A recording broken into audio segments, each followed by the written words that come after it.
So I'm going to talk briefly about taxes, which we were downtown talking to people about earlier today, and briefly about my book, and briefly about working to abolish war, and then hopefully at length in response to questions. The fact is, I understand the argument for the responsibility to pay taxes, but the fact is that most Americans, beyond people in a lot of countries, really despise paying taxes, and I think there are a number of reasons. One is that, relatively speaking, you don't get anything back for them. There are places on this earth where you can pay taxes and get guaranteed free education, preschool through college, guaranteed health care, retirement, vacation, decent energy infrastructure, parks, laws that require parental leave and vacation leave and secure life. And in these places there are longer lifespans and greater happiness and greater security from not having to struggle. And I can imagine living in such a place and paying taxes and really appreciating paying taxes. Another reason is that in this country, people increasingly are aware that billionaires and corporations are paying taxes at a lower rate than they are, including many corporations that are paying nothing in taxes. So there's incredible resentment, and because we've been taught to praise the billionaires for their so-called success, even if they cheat to get there, all the resentment goes to the IRS, you know. But I think the third reason that people are perhaps a little less aware of and a little less conscious of is that taxes were created for a reason, and it was supposed to be temporary, and it was supposed to go away, and the reason was war. And taxes were not created in this country until there were big wars. And they were not created for most working people for most of those wars. They were created for the corporations and the wealthy and the war profiteers. They were created for the War of 1812, and then they went away. And then they were created for the First World War, and then they went away. The income tax didn't show up until the Civil War, where it showed up on both sides of the Civil War, but then it went away. But it was an income tax for people with huge incomes. You didn't get taxation of ordinary people, of most Americans, until World War II, during which a Disney cartoon informed Donald Duck that you must pay taxes to defeat the Axis. And Irving Berlin wrote a song that said, "You see those bombers in the sky, Rockefeller paid for them, and so did I." And taxes were called the victory tax, right? And all of that was supposed to go away and never did. Just like you were supposed to stop occupying Germany and Japan someday, and you were supposed to stop building masses of weapons and conquering new territories and putting new ships in new waters and dominating the globe someday, and it never happened. World War II is still going on, and one of the ways in which it's still going on is taxes. So people in the city of Seattle are going to send about $4 billion to Washington, D.C. just for the Department of so-called Defense just this year, and then another pile next year. It doesn't count so-called Homeland Security, doesn't count nukes in the Energy Department, mercenaries in the State Department itself as a marketing firm for weaponry, the Veterans Care, all the rest of it. So many billions of dollars, and you don't get much for it except for death and suffering and hatred of this country in a number of foreign countries. The book that is for sale is called War Is a Lie, and it's meant to be a handbook to prepare people to recognize war lies when they see them, so that they don't have to wait decades for papers to come out and Freedom of Information Act requests to be answered and to find out that a war was based on lies, that we recognize them when we see them. And so it looks at types of lies, lies that wars are defensive, for example, wars like the vicious aggression against Iraq in 2003 are sold as defensive. It looks at wars that are marketed as humanitarian, which is a relatively new way, but almost universally applied to all wars now, that they are in some way humanitarian. So you pretend that Gaddafi is threatening to massacre civilians, which he wasn't. You get a UN authorization to protect them. You go in and bomb the capital and overthrow the government and create disaster and proliferate weapons around the region, and very quickly forget about the so-called humanitarian mission of protecting the civilians, because you've moved on to the follow-through of punishing the wrongdoer who was going to massacre the civilians. And so there actually has not yet been a humanitarian war that benefited humanity, but there is this relatively new marketing scheme for wars. In the book, I look at numerous types of lies that are used to start wars, continue wars, make wars seem better after the fact, escalate wars, and I look more than at any other war at the wars that people tend to say are the good ones, and of course World War II more than any other. And if you want, we can talk about all the reasons that World War II was not a good war.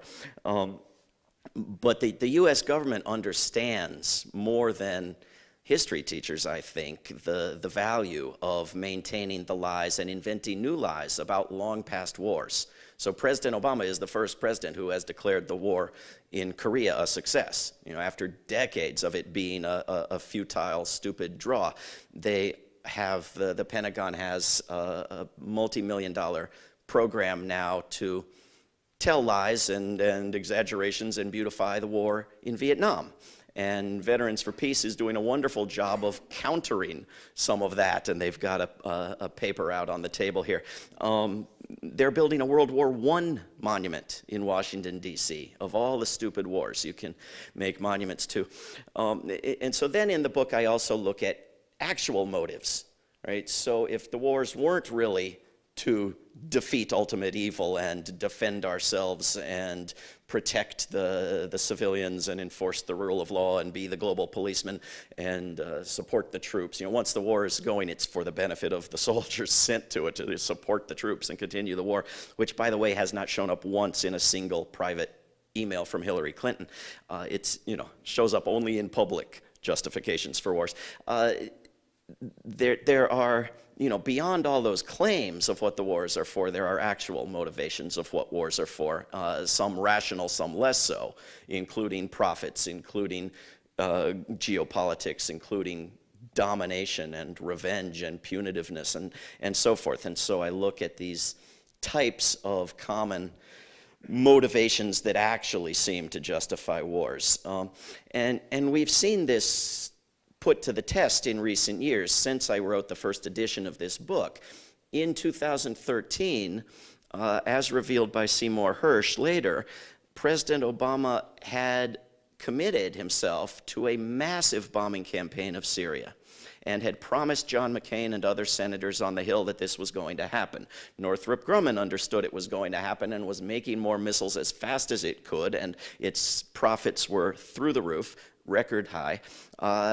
Every media outlet, the leadership of both of the big political parties, said these missiles are going to hit Syria. And there was a serious push in the media by President Obama and Secretary Kerry, with the president saying, go look at YouTubes on your computer of children being poisoned by chemical weapons in Syria. And we know for a fact, we won't show you the evidence, but we know for a fact that Bashar al-Assad did this. And of course, they didn't have any evidence, and they still don't, and we don't know who did it, but we do know that it was in the middle of a war in which men, women, and children were being killed by all sides with all kinds of weapons. And the idea that this one particular type of weapon was a reason for a major escalation in the war was a little too close to Iraq 2003. And the threat to Syrians wasn't quite the same as a threat to Americans. Which is really what generates support for wars among Americans. And so you had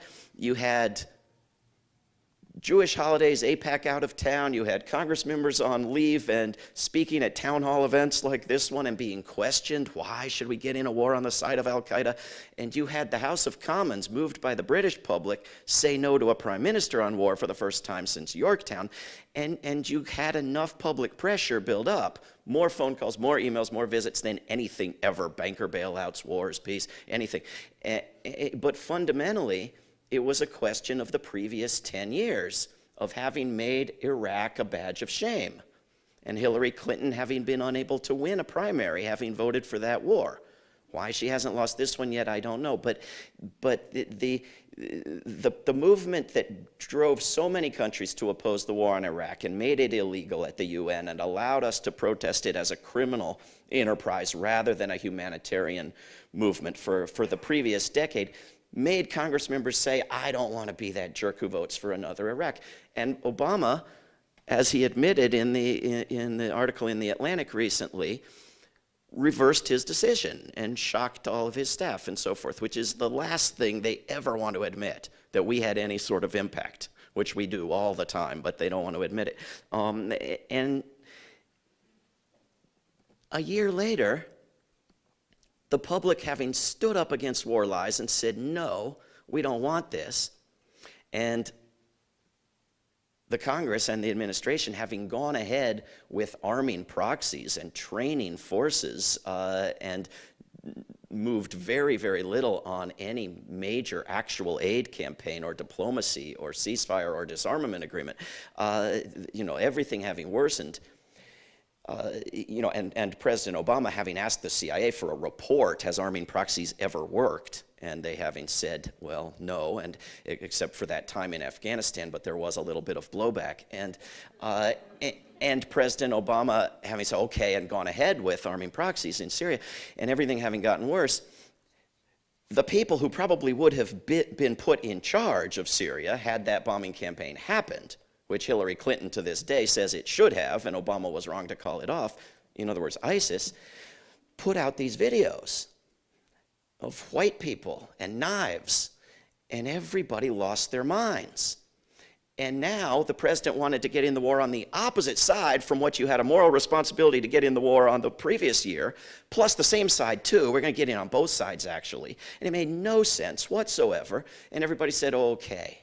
Oh, okay, because of the power of fear. And now you have the State Department last week, or maybe it's a week and a half ago now, a State Department spokesman, you can go watch the video, being asked by a reporter, do you want Syria to retake the town of Palmyra, or do you want ISIS to hold on to it?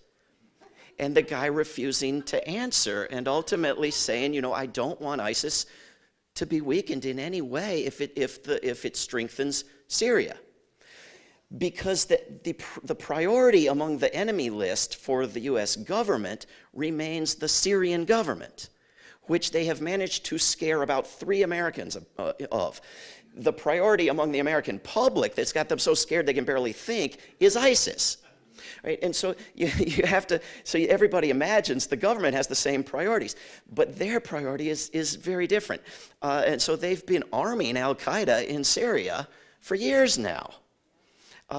Intentionally and knowingly and directly and indirectly. And the public, has no idea. You now have forces armed by the CIA in Syria fighting forces armed by the Pentagon in Syria. Right? I mean, this isn't just Yemen or Libya or Afghanistan or any of the endless wars where you have US weapons on both sides. You have US trained and armed people on both sides. Right? I mean, it's absolute madness. Now, Hillary Clinton wants a no-fly zone because someday ISIS might develop the airplane, But the government is now talking about giving their fighters on the ground in Syria anti-aircraft weaponry. And I was just talking with someone who lives near Boeing out here about all the talk about all the planes, the US planes, that need to go over to Syria. Does anybody remember what George W. Bush said to Tony Blair on January 31st, 2003, right before they held a press conference about how they were trying to avoid war in Iraq? One of his schemes for how they could start a war in Iraq? He said, let's paint some planes with UN colors and fly them low and see if we can get them shot at. Right? So why give anti-aircraft weaponry to people on the ground in Syria? And what happens when they do shoot down an airplane? So work to be done in that theater, if I may use the term. In Iran, the peace movement has been stopping an attack on Iran for so many years that we now have a very strong argument that says every time they bring up we need to urgently attack Iran, why, when you've been saying that for years and we haven't done it yet? Can't we wait a few more years? Because we stopped it in 2007, we stopped it in 2015 against all the lobbying efforts of billionaires and AIPAC and the demand for war, but stopped it in a possibly Pyrrhic victory because both sides, you know, were telling the US public the Iranians are trying to build nuclear weapons and they want to kill us. Therefore, one side said, we must attack them, or therefore the other side said, we must establish this agreement and have good inspections and so forth. But both sides lying. And the public left in a worse place than before, except for the fact that the war has been held off for yet another year. And the longer it's held off, the more the claims of urgency, which is one of the standard lies with every war. It's urgent. Because if you don't do it urgently, somebody might think of something else you might do. You know, if you have to attack Iraq because if you give the inspectors another week, they might swear there are no weapons. The urgency doesn't hold up with Iran because we keep stopping it. I've done a lot of these events now the past week or two, and I asked this question last night in Bellingham, and nobody could do it. I bet somebody here can do it. Raise your hand if you can name the 7 nations that our current president has bragged about bombing. Right here, front row, perfect, I can see you. Yemen is one of them, Somalia is one of them, Libya is one of them, Syria, Iraq, Afghanistan. Did I count 7? No, not yet. 6. 6. That was very, that. You got it. You got it. The United States is the only country on earth that cannot keep track of its wars. The only country. I mean, it's unheard of. I mean, the Roman Empire could keep track of its wars. The United States is the only country on earth where a presidential candidate is asked, are you willing to kill innocent children by the thousands to be commander-in-chief, as if that's the responsibility of being commander-in-chief. The interesting thing about that last one, Pakistan, there's a man from Pakistan who they have tried to kill, the White House has tried to kill with missile strikes from drones 4 times and failed. And he's now gone to London to ask if he can be taken off the lists. And then he's going to go back to Pakistan, and then they're going to keep trying to kill him. And President Obama says that he will only kill people if they can't possibly be arrested. We don't know of a single case in reality where that's been true. We know of many where it's demonstrably false. Where they have been identified and we know who they are. Not true of most drone victims. Where they are an imminent threat to the United States. Not true of an imminent and continuing threat, which doesn't even exist in logic, but to the United States. But you know, not a single case, of course, in reality. There's one case where most of these conditions have been met, and these are all just random conditions that the president has imposed on himself while committing murder. They're not laws. But there's one case where almost all of them have been met, and it's a movie called Eye in the Sky, where they invent a fantasy where all of these conditions have, you know, they know who they are, they can't possibly get at them, and they are about to kill people. They aren't about to kill the United States, which, you know, because the movie is set in Africa. But otherwise, it comes very close. But it's a fantasy. It's not reality. And everything that people think about drones is a pack of lies. And when people come up to you, as they have to me, and say, I prefer drones because with drones nobody gets killed, they are erasing 96% of humanity from the earth, which is, you know, a significant way in which we're lied to about wars. Who counts? You know, who counts as a nobody? The interesting thing about Yemen, which I think you named early on there, is that when Hillary Clinton, as Secretary of State, was deciding to waive all the restrictions on selling the airplanes to Yemen, to Saudi Arabia, with which to bomb Yemen, and as they are now doing, bombing Yemen with U.S. weapons and the active support of the U.S. military, a company called Boeing gave $900,000 to a foundation called the Clinton Family Foundation. And Boeing needs to be shamed for that. Saudi Arabia, as it happened, had already given the Clinton Family Foundation over $10 million. Hillary Clinton and the Saudi royalty need to be shamed about that. But this is the level of corruption that we're up against in trying to stop wars, and we still are able to do it. But when you hear people talk about a company like Boeing, they talk about it as a jobs program, and we wouldn't want to eliminate jobs. We wouldn't want, Madam Senator, we wouldn't want you to lose those jobs, would we? You know, this is how it's talked about in public. I mean, which sounds sociopathic if you're living among that other 96% of humanity, that you would kill people for jobs. And it doesn't even make economic sense because you can convert to peaceful jobs and benefit economically. So we have layer upon layer of corruption, on top of which we have all of the lies that support this empire. You watch the Super Bowl and they thank the troops for watching from 175 countries, and nobody blinks, and nobody goes and looks at which countries are still missing from the list, and they're the ones that are the evil threats to stability and peace in the world. You know, they're Iran and Syria. And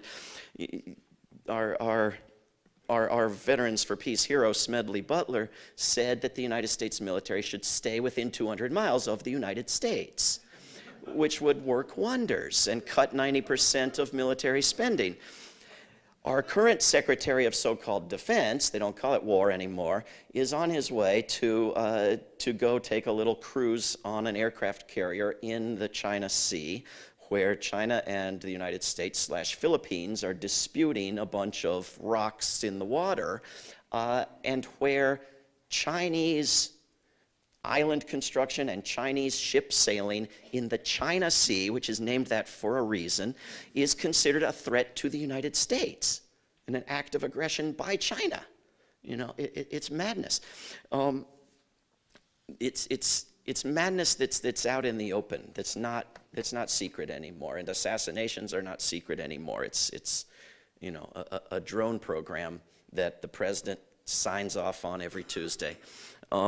So it's very important for us to recognize what's happening with current wars. It's also just as important for us to tear down the myths about the past wars, about the idea that we needed a revolution, that somehow we're better off than Canada, which hasn't had it yet, that you couldn't end slavery without a war, even though other countries ended slavery without a war, that the Civil War wasn't, that the Revolution wasn't about westward empire, that the Civil War wasn't about westward empire. The North and the South could have agreed. If they hadn't both agreed, they were expanding and disagreed about what was going to be slave and free in the new land. You know, every war has been based on a pile of lies. I heard many people treat the Iraq War in 2003 as somehow unique. And the Spanish-American War was based on lies. Spain wanted to go to arbitration and prove they had nothing to do with blowing up the ship in Cuba, and the United States wanted a war. President Wilson and President Roosevelt told the lies about U.S. ships being innocently attacked by Germany when they were ships that were helping British airplanes, when the United States went out of its way to provoke Japan, when Jewish refugees were turned away, and ships within sight of Miami were chased off by the Coast Guard. A war that, you know, in World War II that had nothing to do with saving the Jews or other victims of the camps until after the war was over, except for peace activists who were trying to get those people out of there and to end the war before more were killed. And a war which killed 50 to 70 million people, not just 9 million people in camps. John Kerry was just over in Hiroshima, not to apologize, but to maintain the pretense that there was some justification for dropping nuclear bombs on cities. When there wasn't. There's no dispute. There wasn't, and they knew it. And now the United States is building what they call smaller, more usable nuclear weapons. And the other 8 nuclear countries are all building new nuclear weapons. And there is a growing movement to ban nuclear weapons. And there's legislation I just saw today in the Netherlands to ban the nuclear weapons from and get them out of that country, which Scotland was about to do if it got independence. There is a movement going in both directions on nuclear weapons, and it matters very much who wins. There is also a growing movement to end all war. And this is what I've been working on with a project called World Beyond War. There's a clipboard that Dan has that if he can pass around, if you're so inclined to sign, it's a very short statement at the top that has been signed by people in 133 countries and growing that says, I want to help end all wars. We've got a video I'm going to put out next week from Archbishop Desmond Tutu explaining his support for this and promoting a conference that we're planning in September. But this is a movement that is growing worldwide, that is, you know, seeking to put an end to the idea that we need to distinguish the bad wars from the good wars, any more than we distinguish bad rape from good rape or bad child abuse from good child abuse, that war is always bad. And to tear down the arguments that are, you know, much more prominent in this country than in most places, that war is inevitable and natural. The fact is that at least 90% of people on Earth are represented by governments that put radically less into wars and militarism than this one, in many cases nothing. 99% of people in the United States and more have nothing to do with participating in wars and want nothing to, you know, 44%, I think, in a poll of Americans said they would participate in a war. Well, what's stopping them? You know, we got more wars than we can count. They don't actually want, they want to think of themselves as participating in wars. There is not yet a single case of post-traumatic stress disorder from war deprivation. There is the top killer of US troops is suicide after they come home. Right? The idea that there's something natural or inevitable about this is just sheer madness. So we've created this organization to try to nudge the peace movement in the direction of talking about ending particular wars as models for ending all wars, and stop saying things like, let's end this war so we're more prepared for better wars, or let's stop the wasteful weapons that don't work. I love the wasteful weapons that don't work. I want to stop the efficient weapons that kill. And you know, let's talk about it as abolition of war and not as, you know, just opposition to particular little bits. And let's make it global, and let's work with other countries. The people in Okinawa who have just stopped a base for the moment, let's support them. Let's go after Ambassador Kennedy and President Obama and make that stick and close the other bases there too. And let's build a bigger coalition. The top destroyer of the natural environment is something that the biggest environmental groups will not touch. The top consumer of petroleum on Earth is the United States military. It would rank number 30-something in a list of nations if it were a nation. It is the 3rd biggest polluter of U.S. waterways. It is the top creator of Superfund disaster sites. It is, you know, about an hour of a military jet is equivalent to you driving your car around all year.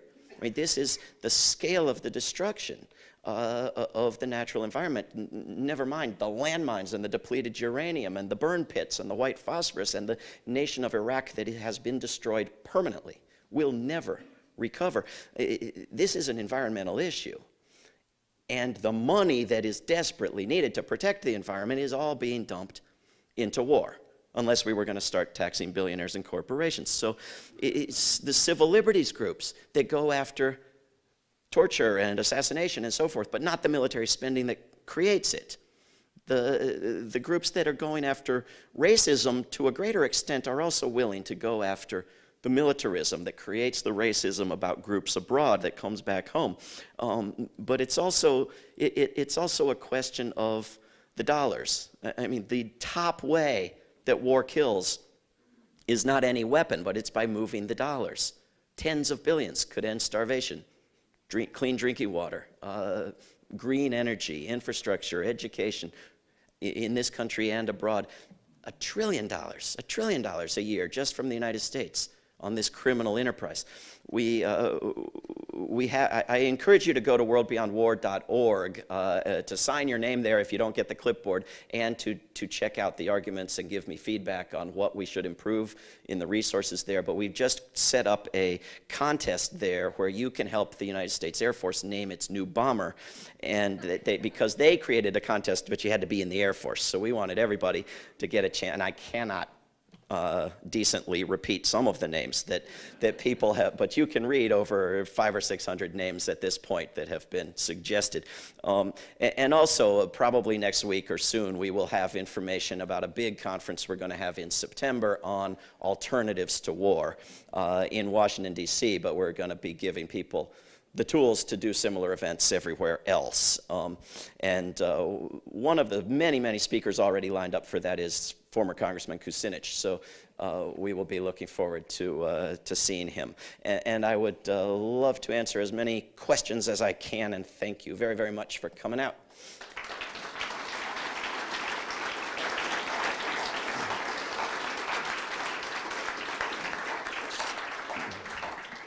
All right, if you have a question for David, we have 2 mics, one over there, one here, if you'll line up. And we just ask that you keep your question, just one question, and keep it short so we can get as many questions as possible. We'll start over there, and then we'll alternate. Have you been tailed by the U.S. government, or harassed, or followed, or I was just curious? Not in any significant way that I'm aware of, although I wouldn't know, probably. I will say that on one occasion I was going to a peace rally in New York City on an Amtrak train, and I was online emailing with the organizers at the rally in New York City while I was on the way. And when I got there, some of the police officers came up to me and the other people I was talking to in person at that point and started making very clear that they had been reading those emails. And I think that was intended to be disturbing. It didn't really bother me much. Just quickly, Boeing sells about $1 billion worth of drones a year. Is that your understanding? I don't know how much Boeing sells of drones. That's what I understood. But I do know that Boeing sells billions and billions of dollars of weaponry every year, and could do just as well economically and for its employees, if not much better, if it switched over to peaceful airplanes or more peaceful windmills or other things that it could produce.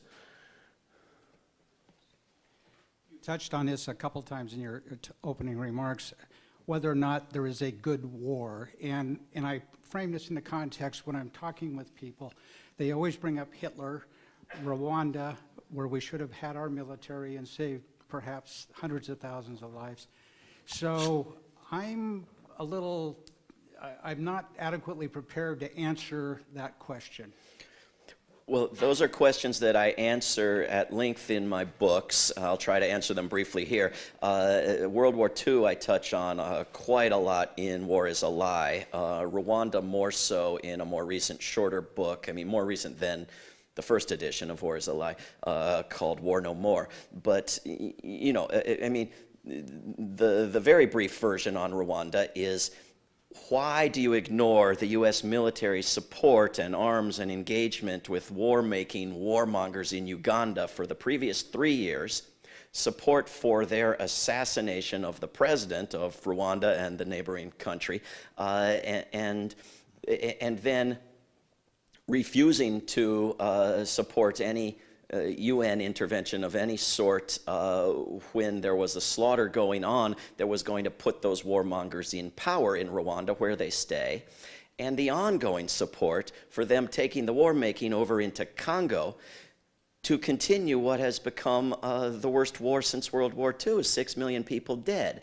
And why do we say not another Rwanda so much and not another Congo never? And why, you know, why do we love to make this distinction between a genocide, which is a war made by somebody else in Africa, and a war, which is a war made by the United States to prevent a genocide? The fact is that war creates genocide. They're close cousins. You have to squint very hard to see the difference. And the militarism created the Rwandan disaster. And yes, it would have, once you'd created that disaster, it would have been nice to send in some humanitarian aid, to send in some armed or unarmed peace workers, police force. But the idea that bombing Rwanda at that point would have helped anything is just insane. And so when people bring up Rwanda in the same breath as we must bomb Libya or we must bomb Syria, I mean, they're not being honest at all. When Samantha Power says, stop looking at what happened to Libya so you will be willing enough to bomb Syria, she's being very honest, you know, because when you look at what happens, you don't support the next one. You know, it's hard to give a short answer on World War II. I mean, part of it is, if you have to go back 70 years to find a legitimate example of what has been the biggest public project of our culture for the past 70 years, something is crazy. We don't do that for anything else. And you're going back to a world that is radically different, completely different types of colonialism and empire and military and wars, and to draw lessons from then to now is quite a stretch. But then to refuse to go back 80 or 90 years, to refuse to say, why did World War I have to be ended in a manner that many wise people predicted on the spot would create World War II, almost down to the date in some cases, and why did Wall Street have to go on funding the Nazis for decades as preferable to the communists, and why all the bad steps leading up to World War II? And then once you got to World War II, why the pretense by the United States that it was threatened? Why Roosevelt with the forged map of the Nazi plans to carve up South America, with the forged Nazi plan to eliminate religion from the world, and all of the lies and the provocations of Japan fulfilling the promise to Churchill, and Roosevelt drafting a declaration of war against both Japan and Germany on the night of Pearl Harbor and being talked out of Germany. You know, and then to take the very worst thing that has ever happened in the world in any short period of time and claim that it's somehow justified by something else because of the evil of one party to it, when, you know, most of the nations involved killed more innocent people than were killed in those camps. Germany killed more innocent people outside of the camps than in the camps. The United States killed more innocent people outside of the camps than the Nazis killed in the camps, and so forth. You know, the United States cared, the government, not lots of good people, a minority, but lots of good people cared, but the government cared not a damn for the Jews or the other victims of the Nazis in the years leading up and during the war. Not a single diplomatic effort or military effort to save those people. It wasn't about that at all. You know, it had nothing to do with what we think of as justifying it these many years later. As the myths about humanitarian war have overtaken the myths about defensive war, so that people will defend World War II because it was to save the Jews, when it wasn't. You know, it wasn't. It had nothing to do with it. And you had peace activists in the 30s and on, marching in the streets in this country against the provocations of Japan and demanding that the Jewish people be saved from the Nazis. And the nations of the West meeting in Geneva and deciding not to accept the Jews mean, the Nazis wanted to send them all out, not kill them all, which is insane, but better, and nobody would take them. And so, you know, the idea that somehow World War II was justifiable as necessary or good or proper when it gave us all-out war on civilians. When the United States, up to and during World War II and after, engaged in eugenics and human experimentation and slaughter of civilians and gratuitous nuking of cities. You know, it just doesn't hold up. And if it did, it isn't relevant to going forward in 2016 when we know so much about the power of nonviolent activism that those people didn't know. And when the women went in the streets in Rosenstrasse in Berlin and said, "Let our husbands out," and the Nazis let them out because other people were starting to join the movement, and then they won that little victory and went home, they needed to escalate, you know? And where there was nonviolent resistance to the Nazi orders to put the Jews on trains in Eastern Europe and in Scandinavia and elsewhere, it was remarkably successful. And where the Danes and the Norwegians refused to comply, it was successful. And we know now that nonviolence tends to be more successful. So the idea that the United States needs to maintain the military that Eisenhower accurately predicted would create all these wars and kill all these millions of people in case Hitler is reborn and comes to get us, it is just paranoia and projection of the worst sort. Thank you for your time. Yeah. Well, I actually got somehow not confused, but every time you mention the need to save the Jews from the Nazis, I wonder, oh, do we need now to save the Palestinians from the Israelis? Yeah, so yes, we do. It looks like some people are building monuments and reminding everybody about their suffering, except they themselves who are not remembering that they are causing the same suffering to other people. Yeah. Anyways, I appreciate all what you said, but I am kind of a realist person. Frankly, I feel that war has become a part of the American culture. Like, I can't imagine actually the American culture itself without a war now. You go to any arcade, in any movie theater or shopping mall, and you find kids enjoying shooting and killing, which is exactly what the kids operating the drones are doing. That's number one. So the war has become part of the American culture. So you can't just talk about, oh, there is peace movement and peace activists, and we need to stop the government. I think actually that's very short-sighted here. That's number one. Number two, actually, there are now, 20% of Americans, 25% of Americans are working, and their livelihood is dependent on what used to be called the military-industrial complex. I actually like to add to it now the military-security industrial complex. Yeah. That's actually 20 to 25% of the Americans themselves. Yeah. That's number two. The third one was when Robert Gates was picked by George Donkey Bush. I like to call him George Donkey Bush, not George W. Bush. Yeah.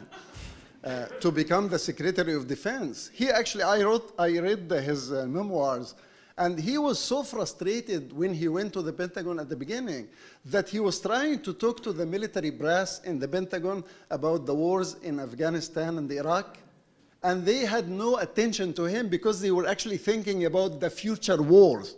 Like to them, Iraq and Afghanistan was just a passing annoyance. They did not want to really talk to him about. He was actually there to fix that mess, but they actually are more talking about the future. So another example of why I'm saying that war has become part of the American culture, and unless you start looking at it this way, you will not have much success. Well, I clearly failed already dramatically in conveying my total agreement with the urgent need to take acceptance of war and love of war and passion for war out of U.S. culture. I mean, I couldn't agree more. I think you're absolutely right. And if I suggested something otherwise, I did not intend it. But you didn't actually say anything. How to do that? Can you guess what the age average of the people in this room is now? Yes, I go and speak at colleges, I go and speak at events that have young people, I go and speak at events with wonderful peace organizations like these, and at every single one of those, including last night, and every single other one, we address the fact that everybody is too old and too white and too rich, and it's true. But the people who are doing the most in this country for Palestinian rights right now are college students. And some of the people who are doing the most to oppose the drone wars are young people, and some of them are former drone pilots. So, you know, in terms of the US culture being completely overwhelmed with devotion to war, and war having been completely normalized so that everyone accepts it, and you're told that the troops should get on the airline first at every gate, as I was yesterday, because they need to be thanked for their service even though there's not a troop in sight, and it's just normalized. I agree, but is for the most part nothing new. And the US Revolution was a revolution to take the war west and kill the natives of this land. As was the Civil War. And once the land was conquered, there goes Hawaii and Cuba and Puerto Rico and the Philippines and on and on. War has been part of US culture since before there was a United States. In terms of the size of the military-industrial complex, it is bigger than ever. It is capable of bigger than ever bribes of the government, but it is not invincible, and it is not a force of nature. It is a force of human creation that can be uncreated. I actually can imagine, you know, it doesn't take anything but a feat of imagination to imagine something. I can imagine a United States without the war making. I know many people in the United States who do everything they possibly can, including going to prison, to end the war making. I think that when the movement developed to abolish slavery, which, yes, still needs to be completed, but has had incredible success, the majority of human beings on Earth were slaves, and that had been true for millennia. And anyone could come and stand up and say, I'm a realist, and I can't imagine a world in which there's not a legal slave trade and legal plantation slavery. But, you know, that just takes imagination. I mean, this is, you know, I mean, it's good to understand what we're up against, and that takes years of study. But to imagine a different world just takes kindergarten. You know, I mean, my kids can imagine a world without war. And I think we have to, you know, before women got the vote, you could say, you know, you could stand up and say women have never voted. I can't imagine a world in which women could vote. And by the way, they didn't vote themselves the right to vote. And the idea that you change anything by voting, you know, I will quote a nice woman activist, Emma Goldman, who said if voting ever changed anything, they would ban it. What changes things is precisely what this gentleman said, is changing the culture. Changing the culture so that it's acceptable to oppose war, so that big environmental groups that know that the military is the #1 opponent of a healthy environment are willing to go against the flags and the music and the troops and oppose war, so that the 90% of corporations that would actually benefit from peace are willing to publicly say, as some of them have been moved to be willing to publicly say they're for gay rights, or they're for net neutrality, or they're for other things. We have to change the culture, and that takes activism and education and agitation and all the 1,001 tools of nonviolence. But yeah, I couldn't agree more. That's what we have to do. Thank you. I just have a question. I haven't read your book yet. As somebody who respects Abraham Lincoln, I'm curious to know if your position is that he was a warmonger or that he took a unnecessary approach to ending slavery. Yeah, that's my question. Thanks. Yeah, I think that you can certainly forgive Abraham Lincoln for having known fairly little about Gandhi. You know, I mean, you can't blame people for not knowing things that hadn't happened yet. So there is that. I think what Abraham Lincoln did to free the slaves in Washington, D.C., that little corner of the U.S. empire, he got exactly right. And of course, it sounds like madness to compensate the owners. You ought to be compensating the people who had been enslaved, but compensating the owners and freeing the slaves worked without violence in a lot of countries, and in Washington, D.C. The southern states were not going to go for that. And you know, there was actually a last-minute, ditch effort in Washington, a peace conference just before the Civil War to try to avoid the Civil War. What it came down to was their perfect bipartisan harmony between the North and the South on the absolutely unquestioned need to grab lots of more territory going westward to the Pacific as the white race's responsibility to the manifest destiny to benefit or destroy the subhuman races and get to the Pacific. And then the inability of the North and the South to agree on making those new territories slave or free. And because they couldn't agree, the South wanted to leave and make its own country. Let it. Good riddance. Make your own country. No more returning of escaped slaves to their owners. They escape, they're free. No more economic cooperation with slavery, economic sanctions against slavery, international sanctions against slavery, no trade with countries that are ashamed of slavery. The economic pressures applied, the moral pressures applied, the abolition movement continuing to grow in its uncompromised, nonviolent form that was so damaged by the Civil War. And the fact is that the Civil War wasn't just a bad way of ending slavery. It didn't end slavery. After a very brief Reconstruction, slavery became quite predominant in the Deep South, and any black man knew that he could be arrested on nothing and be put into debt for the fees for being arrested and be put to work in a mine that was worse than slavery and be kept there in permanent debt slavery until he died. And that didn't end until World War II.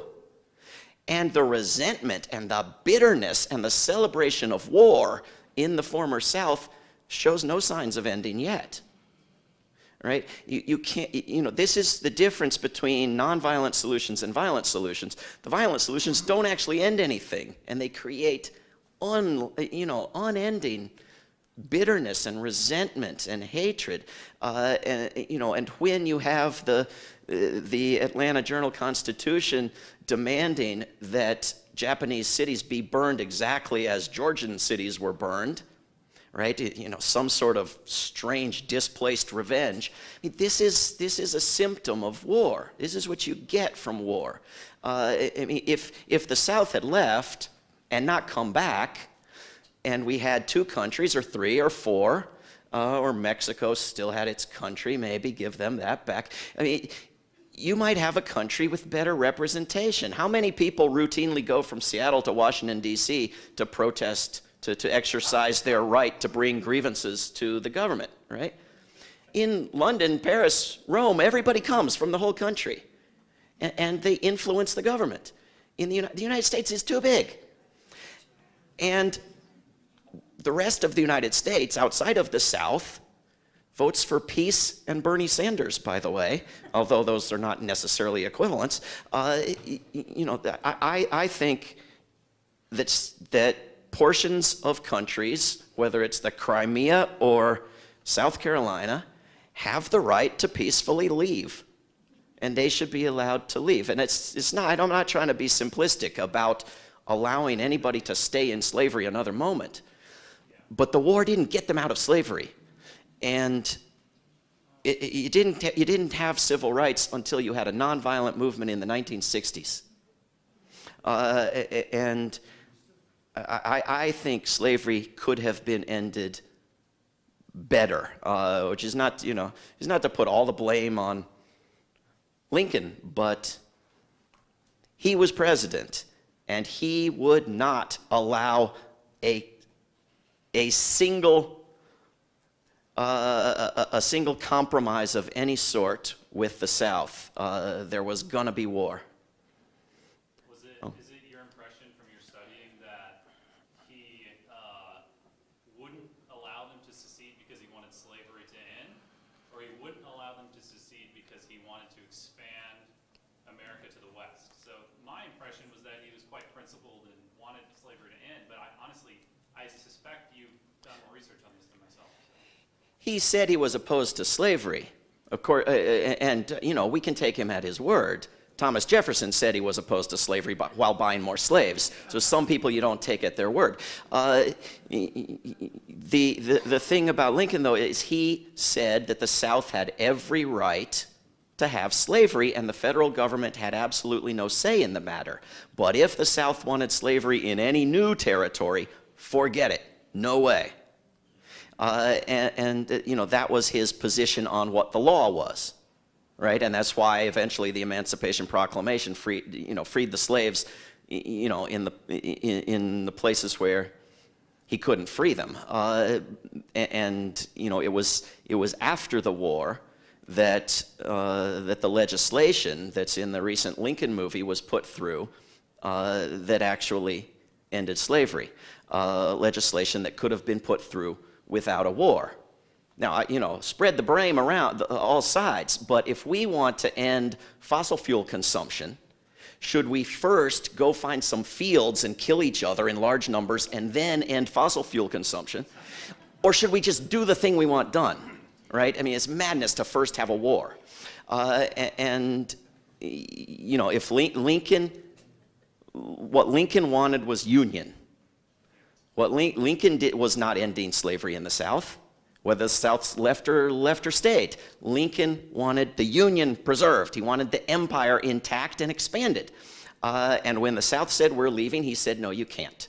That was the war. And around the middle of the war, Gettysburg, when people were getting kind of sick and tired of dying for the Union, which they didn't really appreciate all as much as Lincoln did, he said, actually, this is about ending slavery. Sorry.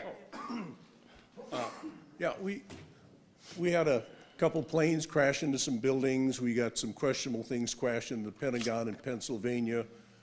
We got some radical draconian legislation, the Patriot Act, 17 out of 18 Saudis, and we go to war with Afghanistan and Iraq.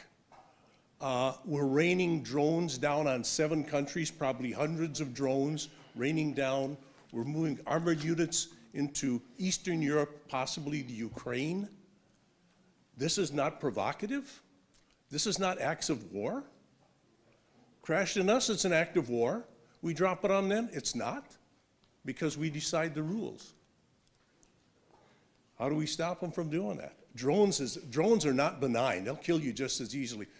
Whether your head is cut off by a saber or your body's blown apart by a drone, you're still dead. Well, I think the hypocrisy and the double standards that you're pointing to, which I imagine everyone agrees with, is a key part of the problem. I think that at some point, the law-abiding nations of the earth need to begin sanctioning the U.S. government for its rogue criminal behavior, and need to insist on its... and need to insist on its membership in the International Criminal Court and its submission to the rule of law. Until that happens, we're not going to have peace. The United Nations needs to be radically reformed or replaced. It needs to be democratized. You know, it can't be under the thumb of the United States. It's to the credit of Russia and China that after Libya they said no on Syria, but why they had to, you know, why they had to learn from Libya is beyond me. But I think that getting people to look at the United States from the outside for a minute, whether it means literally traveling abroad or just thinking abroad or talking to people abroad, is incredibly helpful. There was in the last one of the recent presidential campaign marathon madnesses, there was a Republican debate in South Carolina where Ron Paul was one of the candidates, and he said, you know, I want to end this war and that war, and you know, and there was lots of applause from at least part of the audience. And then he said, I think we should apply the golden rule to foreign policy and treat other nations the way we want this nation to be treated. And they booed him. The Republican primary debate audience booed Jesus Christ. Yeah. Right? Because he was talking about treating other nations as equals. Right? This is what people in the United States can't wrap their minds around.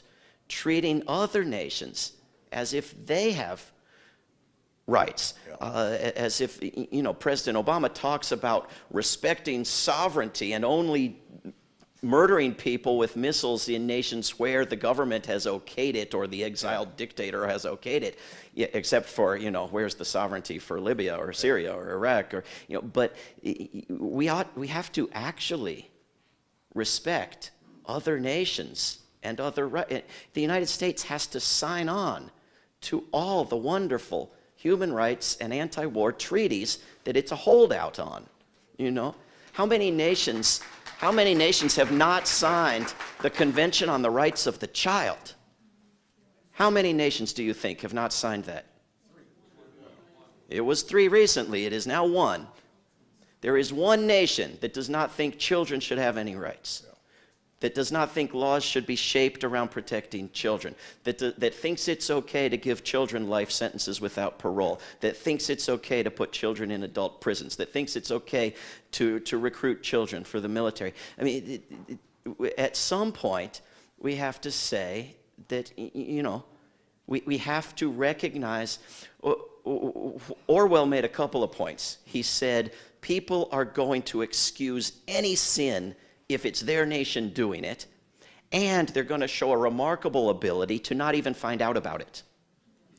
Right? So when Barack Obama in 2014 went to the New York Times and said, for my re-election, I would like you to make sure everyone knows that on Tuesdays I go through a list of men, women, and children and pick which ones to have murdered. And we went to Obama campaign events in 2014 to protest that, and we couldn't find anybody who'd heard of it. If it was first of all, if the drone victims were white, Obama would have been impeached. But if Obama were Republican, we would have had, you know, the Arab Spring in Washington, D.C. I mean, we would have overthrown the government if Obama were a Republican and announced that policy in the New York Times. So we have to get rid of the partisan hypocrisy as well as the national hypocrisy. Thank you. Thank you.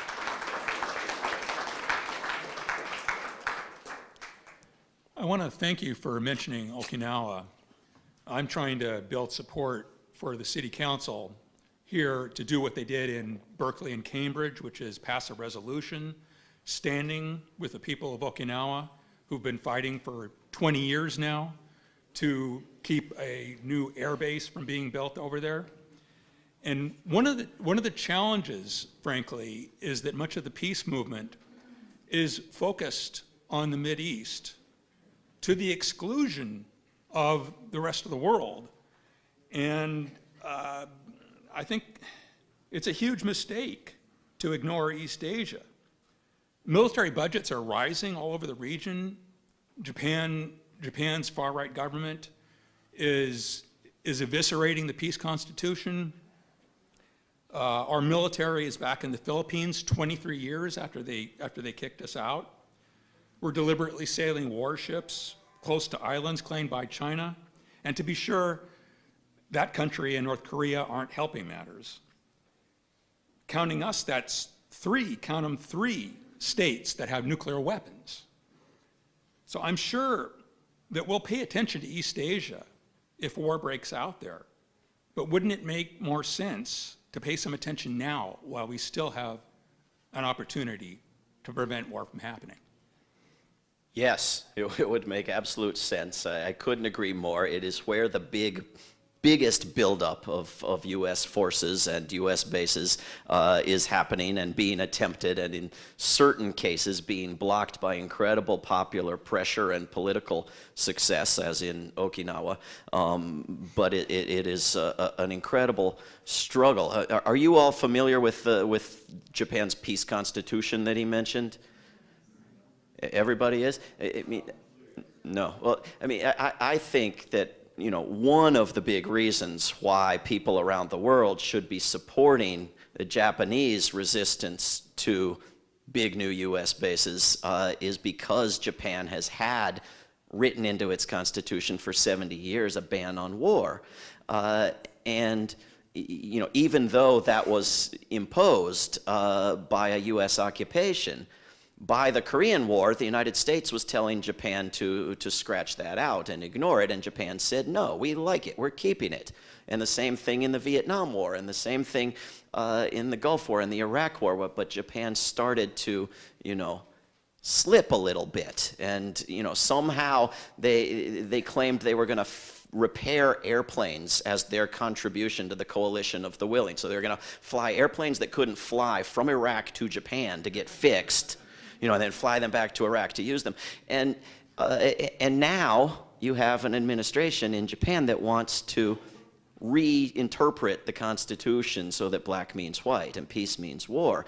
And this would, you know, this would be an incredible blow to, you know, a country that has a culture of wanting to stay out of war and has appreciated that culture for all of these years.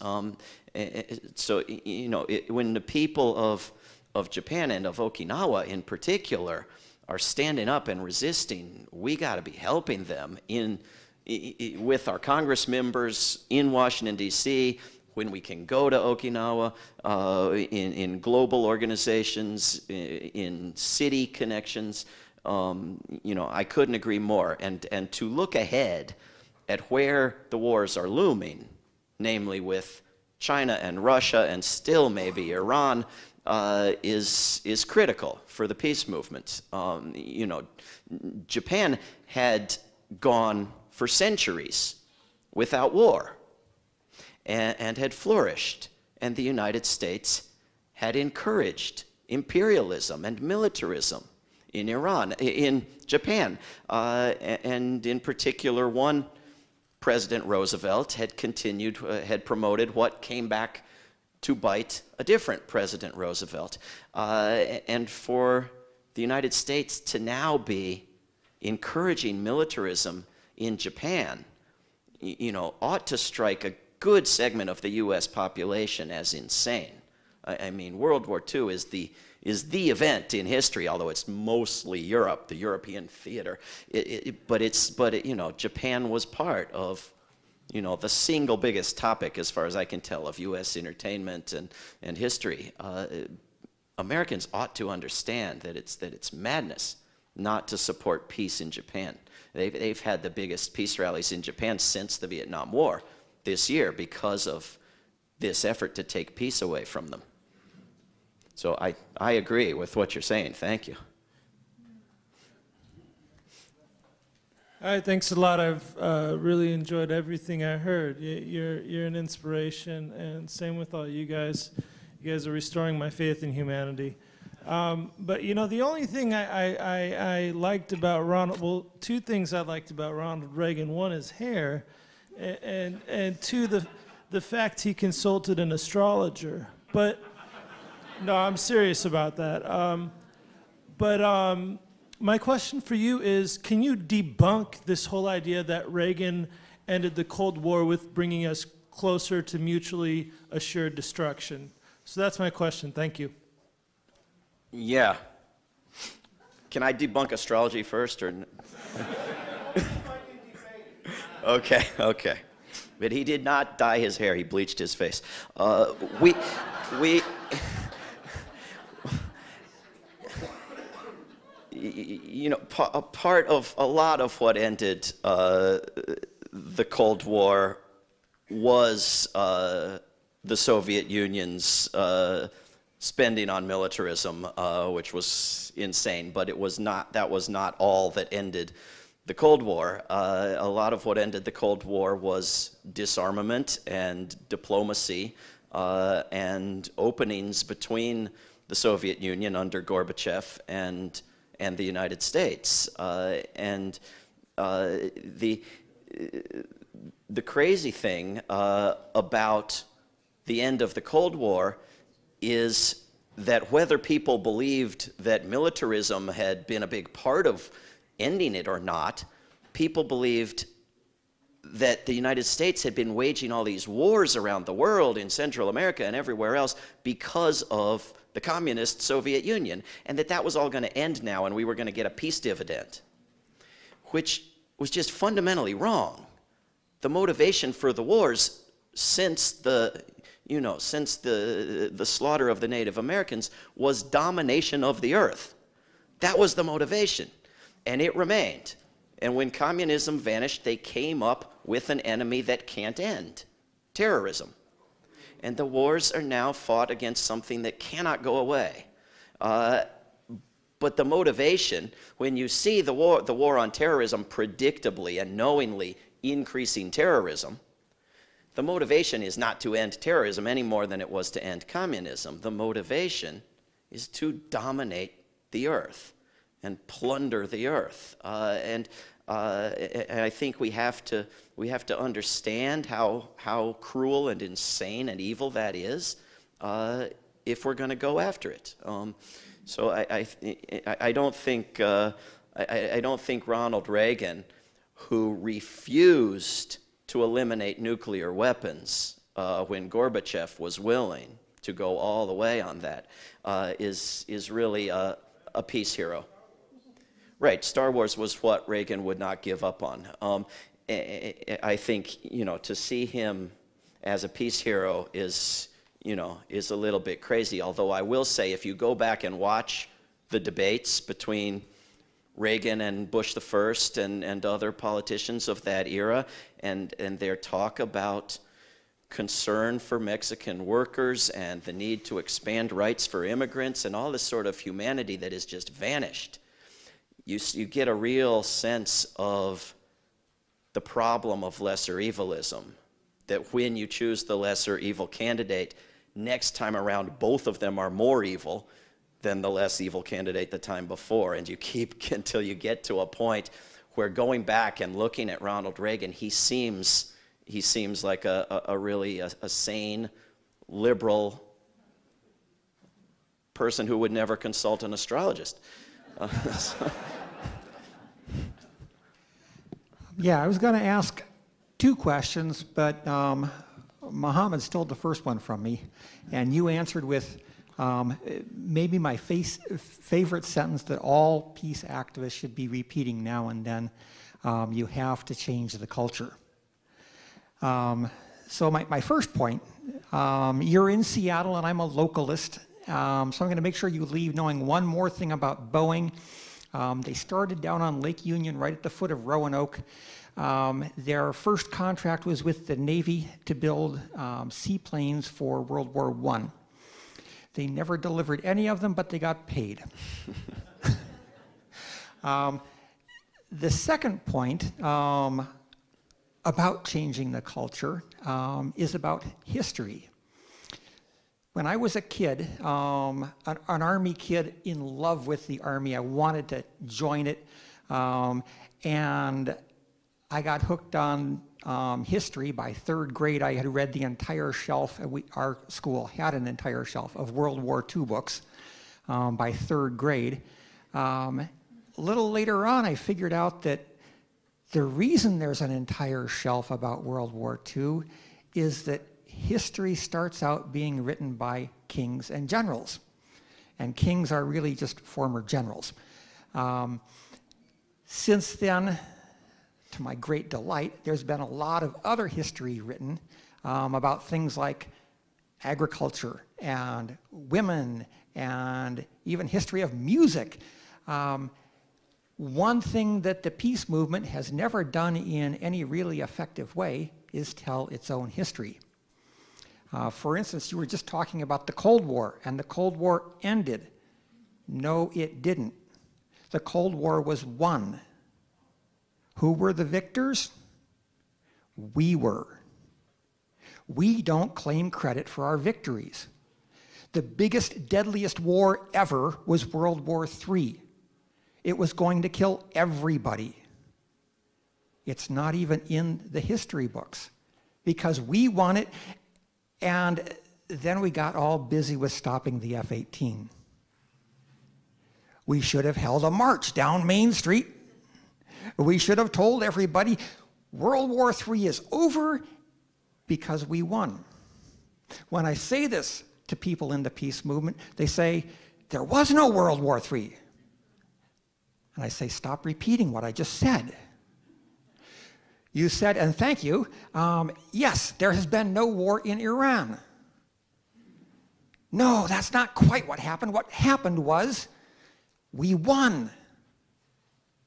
We lost our effort to stop Bush from invading Iraq, but we won. He was going to invade Iran next, and Syria and, 5 or 6 other countries. So we won 5 out of 6, but we won't give ourselves credit for it. If we start letting people know more and more about how effective we are, about how many weapons we have stopped, about how many wars we have stopped, about how many lives we have saved, then people might believe that war is not the only answer.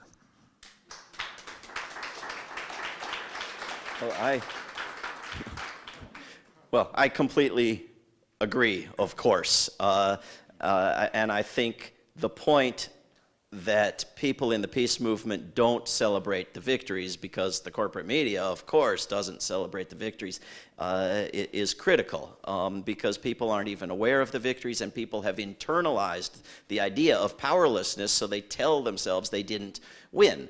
Now, it's possible to exaggerate your impact and to claim victories where you didn't win them, but far more the problem is in the other direction.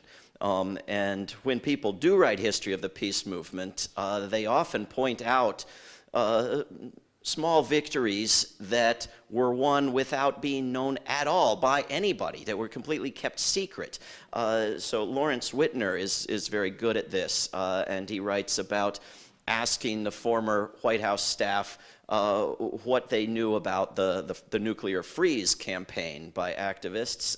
And after he's gotten the guy who ran the White House effort to monitor every single thing the freeze campaign was doing and sabotage it and so forth, he asks Ed Meese, another former staffer, and he denies that the White House paid any attention to such nonsense until Whitner reveals what he already knows, and then Meese, gets red-faced and admits it. John Dean has admitted that Nixon assigned him to monitor everything the peace movement did. They pretend not to pay any attention. When Kennedy was deciding whether to resume nuclear testing because the Soviet Union was, and there were a handful of people protesting outside the White House, including Whitner, he thought it was just silliness for decades until he found out in transcripts from White House conversations decades later that because of those few people shouting outside the White House, Kennedy had decided not to resume nuclear testing. If they had known that at the time, they would have been back the next day with 1,000 more people, right? But because, the government hides the fact that it's paying very close attention to everything we do, people make themselves too powerless. I will say, though, not to disagree with the ending of World War III, that enough nuclear weapons to destroy this planet many times over are still here. And the vast majority of them are still in the United States and the Soviet Union. And people are paying much less attention to that, which is much more dangerous than when they were very carefully guarding them. So, we we got to remember that that danger isn't gone. We have about 7 more minutes left for questions. Thank you. Thank you. Why don't we take 3 questions and I'll... Okay, why don't we take this question and those 2 questions very fast, and I'll try to answer them all very fast. I'll try to make it short, but thank you for tonight. And every time I do the anti-war movement, actually, I carry around the anti-war sign everywhere I go, but it's always, I'm kind of worried about, you know, the soldier that already hurting, especially the suicidal, because the stronger slogan or words I use, or demonize war, is they get it, but you know, this government or you know, I say that. And I try to be the Christian pacifist, and especially I use the words kind of religious, anti-war. It's very for the, you know, they have a lot of soldiers. It was Christian also, and it's really hurt them. And I don't want. What is your question? I don't want. Sorry, I don't want. Because of my anti-war, I don't want to push somebody off the cliff, or I don't want some, you know, kill somebody, you know, and I don't know how to separate. I mean, how to attack or without hurting. Anyway, it just. I'm sorry, I cannot. Thank you. So earlier you said that war is about domination, and I agree. My question for you is, what is your stance on humanity's war on animals? So 56 billion animals are killed every year, and that's not including sea life. Probably over 1 trillion animals are killed every year for nothing more than human palate pleasure. We don't need them. We just enjoy eating them. I bring it up because Leo Tolstoy said, as long as there are slaughterhouses, there will be battlefields. So I'm wondering if your peace and your compassion extends to all life on Earth or only humans? I agree with you that we need to end slaughtering animals, and we need to end eating animals. I disagree with Tolstoy that we can't end killing humans unless we end killing animals. I mean, you can end one evil without ending another one. We ought to end them all together. We can end... I'm not sure we have time for any more questions, but do we? We have about 4 minutes. 4 minutes, okay. So very quickly, you know, we can end war without ending racism. We can end war without ending capitalism. We should end all of these things together, and we'll be stronger as a movement if we do. And if we end killing humans and killing animals and destroying the environment, and as Dr. King said, racism and extreme materialism and militarism, we're probably going to do it as effectively as we can. But the fact is, you can end one without ending the others. You know, many countries have stopped committing war, but have not stopped slaughtering animals. I will say, though, that this past week, the Catholic Church has come darn close to agreeing with Tolstoy, finally, on the more central point, that you cannot have such a thing as a good war or a just war. And President Obama's favorite philosopher, Thomas Aquinas, you know, is in the trash heap as far as the Pope is concerned. And the Catholic Church is far out ahead of the U.S. philosophy departments at the universities, and has decided there is not a just war, and there cannot be a just war. And I... Are you vegan, like Dennis Kucinich, or would you consider being vegan? I'm the only woman that's asked a question, so can I ask one as the only woman? Yes, ask yours. How does sexism tie into war? Because usually they'll use a woman as an object to kind of provoke jealousy, or they'll use a celebrity. The women have to have certain measurements in our media, and our characters are kind of two-dimensional. So how does sexism play into war? The disregard for women and children, you know, it doesn't really matter. So how would you? Good question. I have for a long time been vegetarian, and I have more recently become mostly vegan, but not exclusively vegan. But I am trying to move in the right direction while eating airport food. And I think that, you know, again, we can end war without ending sexism, but we are going to have certain advantages if we learn from the thinking of feminist thinkers in trying to end war.